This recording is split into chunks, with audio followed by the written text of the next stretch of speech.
What's goody?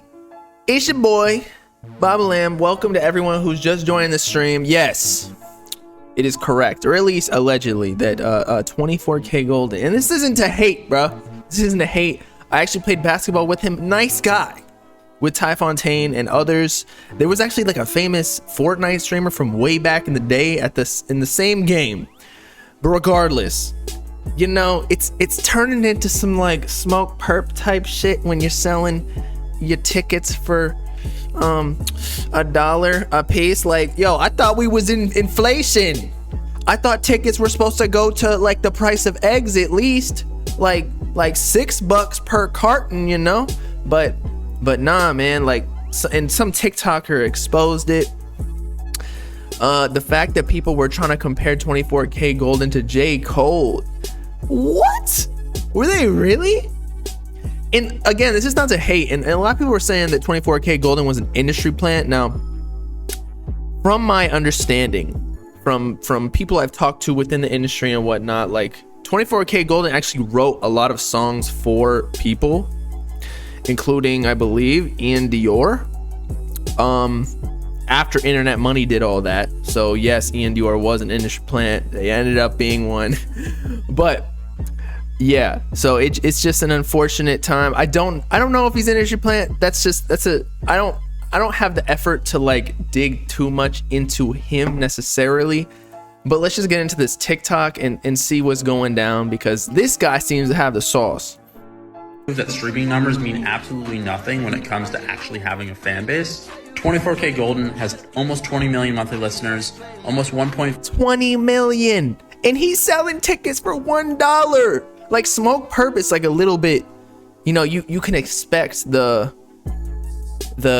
turnout at his shows to be low, because I think Yeet at this point, and like Solfego and SSG Kobe, they probably have more monthly listeners than Smoke Perp. So it's like, obviously they're gonna have more people show up to their tour stops, but like 20 million, bro, you gotta at least have 100 people show up to you in the cities that you come to. 5 billion streams on his top. He used to have 50 million. I guess it's because he had Mood, which was like #1. So yeah, I mean, I'll get into it a little bit later, my thoughts. And tonight you could have seen him in Philadelphia for $1.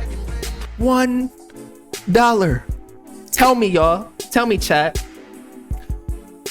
If you got $1 to your name, are you buying a 24kGoldn ticket in Philly, or are you getting a McDonald's dollar menu cheeseburger? Because I don't know about y'all, but I'm probably getting that Mickey D's. But if you want to see him in a couple days in New York City, you're gonna have to pay $8. Which, by the way, the venue in New York City. So $1 and then $8.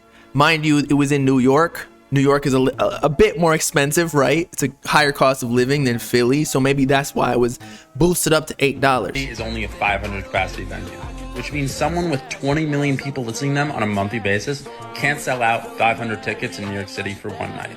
Now, I'm not trying to make a video just talking badly about 24kGoldn, because honestly, his music's really catchy. And if I was in Philadelphia tonight, I would have gone to this show. However, I believe there's a broader conversation that needs to be had talking about how Spotify and labels are pushing artists on their platform. Meanwhile, they do fuck all for independent artists. That is a fact. Now, I'm seeing in the comments here, I'm about to prove that Proof Tekka has a good fan base. So I actually did a vlog. I was invited backstage at Tekka's. He had like, I don't know how many people it was, maybe like 2,000 at a venue in Boston. Granted, he had like some underground rappers there, like Young Chris, Baby Santana, and more, who were like, you know, opening up for him. But Tekka, like, he's got a real fan base. And I'm not saying 24kGoldn doesn't, but when you rely on big singles, like, that's why I think that the music industry is fucked, because a lot of these labels just inflate the shit out of the music that they drop with artists who don't have an organic fan base. Like, I don't get why labels push artists that don't have organic fan bases. Because, and I'm not shitting on 24kGoldn, by the way, this goes for like all artists, because like, it's way more profitable to get a rapper or an artist and like just pour gasoline on the fire and watch shit explode and go viral, as opposed to like trying to create the virality. Like when an artist drops an album or whatever, like labels already have mad budgets to drop to promote the music just so that they can make, I don't even know, like I can't imagine that these labels even make that much money off these artists. It's almost like venture capitalism or whatever, venture capital, whatever the fuck it's called, VC, where they basically angel invest in startup companies, like knowing that 1 out of 100 is going to succeed and the rest of them are just going to crash and fall. So I don't know. I just feel like the music industry is kind of like the whole big label business strategy is just, it doesn't make sense to me. That's why Juicer was the GOAT. That's why Yeet is the GOAT. That's why Ken Carson's the GOAT. But then a lot of these other underground rappers, like, yeah, they have an organic fan base on SoundCloud and shit, but like, it, you know, it's not. I see this wave that we fuck with. There's a reason we fuck with them, because they're organic. But some of the other people that we don't really talk about in the media and just randomly have songs pop off, like it's simply off of labels paying TikTok influencers to like 100 of them, and then one of them just somehow pops off. And I think Mood, like, it did really well with all the bitches and shit, but aside from that, I don't know if it like gained him too many fans. I'm an industry plant, yeah, right, bruh. I have taken a check from labels, but I'm not signed to any. And there will be times where I'm like, no, like I will not take a check for my YouTube from anybody. But for Instagram, like, you know, that's an income source in itself. But yeah, $1, bruh, $1. I don't know. It's like at that point, and I think I did see this. I went on 24kGoldn's website, and I believe that he actually canceled a show because at that point, like $1, and say it had the 500 capacity in New York or wherever it was that the TikToker explained, you're not profiting at that point. Like, you might as well just cancel the event. Right here, look.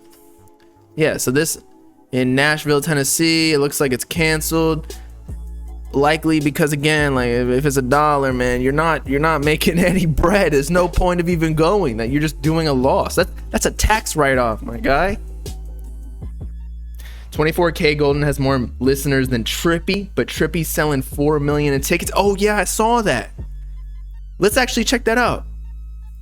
So Trippy was doing like 7 festivals or something this summer as a headlining act because people actually want to see Trippy. That just goes to show you that these monthly listeners numbers are fucking trash, bro.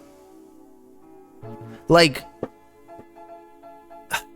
it's basically like, how many Spotify playlists are you on that people passively listen to? That's what the labels are trying to do.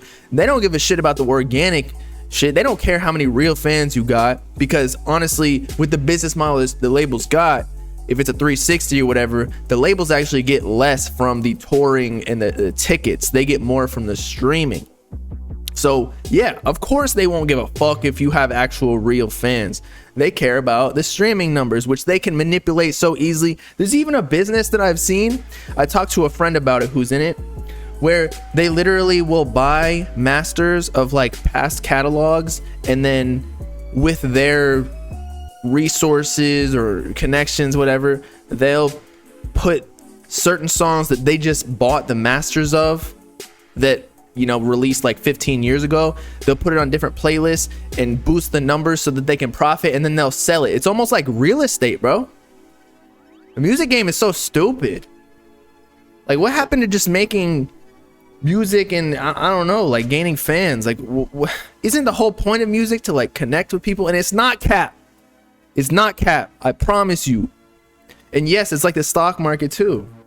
Masters, when artists are saying they own their masters, it's literally saying like, I own my own stock, and it pays dividends literally quarterly or monthly depending on your distributor, but a lot of times quarterly. Watch out, Taz is behind you. I don't think 24kGoldn is internet money. I don't think he cares. And Taz, honestly, Internet Money produces for like literally every artist at this point. Like Rio is tapped in with the whole underground. He's with Can, Yee, like Synthetic is with Yee as well, like Cody's with Lil Tecca, and you always hear Cody on every artist's beats. So Internet Money is so widespread. Just because they've worked with that certain person doesn't mean they are Internet Money.